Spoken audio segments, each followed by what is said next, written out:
Well, good afternoon, everybody, and welcome back to Automotive JT.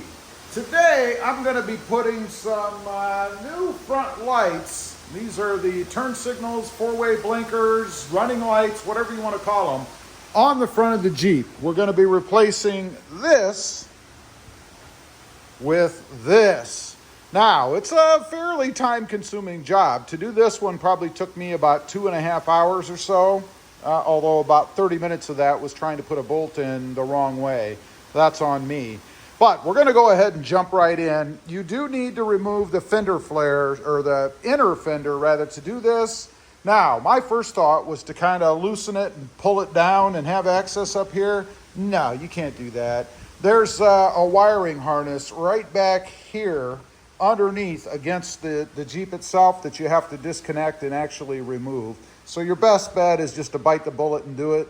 Now, in doing this, you're going to have 4 screws up here underneath. You'll be able to see those. And then those little push pin things.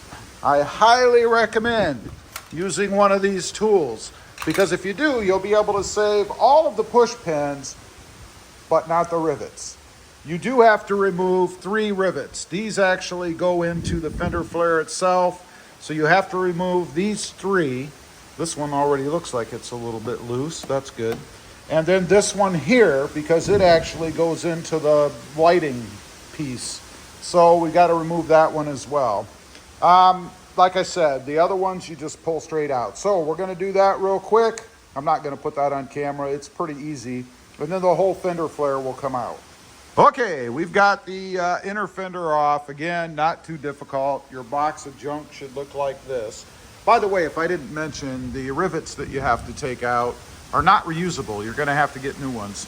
Now, to release the lights in the front, you have to take off this bracket here, and there's a bolt right under there.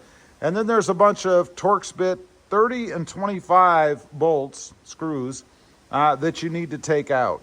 Pretty simple to do once you have that done, and I actually would do it now. On the other one, I did it after the fact, but I'd go ahead and release this wiring harness with your little puller thing. Should be able to just pry it right off of there. It's easier to do while it's up there, I think, than after the fact. So we're going to go ahead, get this bolt off under here. That's a 10 millimeter.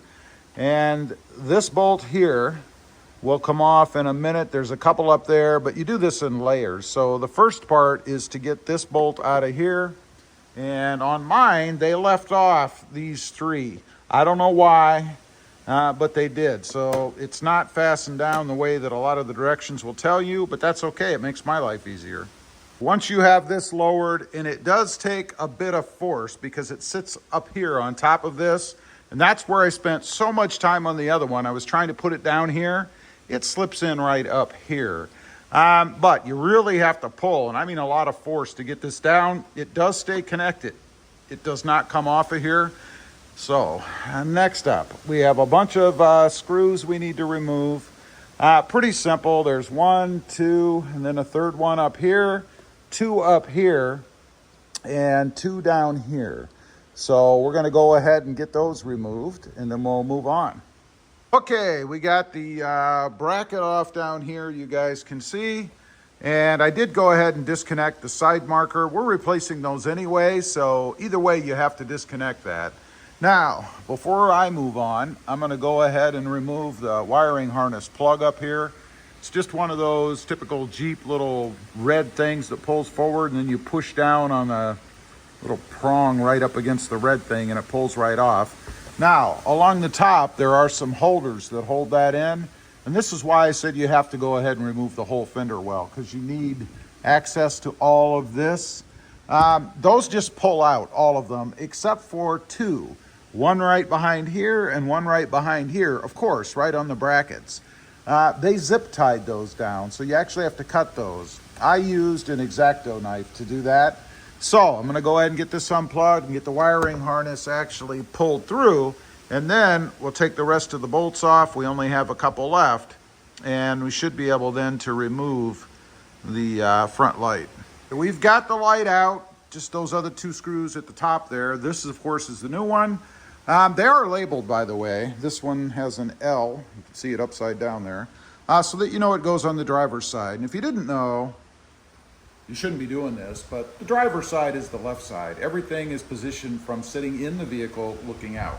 Anyway, this is much easier. It fits right up there. The OEM version actually had a piece of double-sided tape across there, so you got to put some muscle into it to get it off, but it does come off. So now I'm going to go ahead and stick it in and reassemble the bolts and put the liner back in, and then we'll show you what it looks like when I'm finished.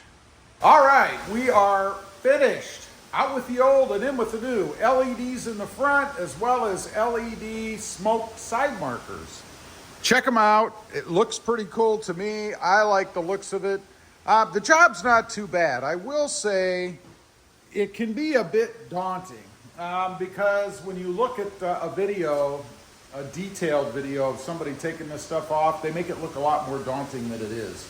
I do want to point out a couple of things. As I mentioned, the OEMs, at least on this Jeep, had a strip of double-sided tape across here, so you really had to pull to get that sucker off. Secondly, you are going to destroy 1, 2, 3, 4, a total of 8 rivets in the fenders. So no up front that you're going to have to replace those. We're going to have to order some. Otherwise, getting the fender flare or inner fenders off is really simple on the Jeep. I was pretty happy with that. I thought that was going to be one of the worst parts of the whole job. As it turns out, it was pretty simple. Now, I'm going to sit you guys down. We'll fire it up, and I'll let you see what they look like.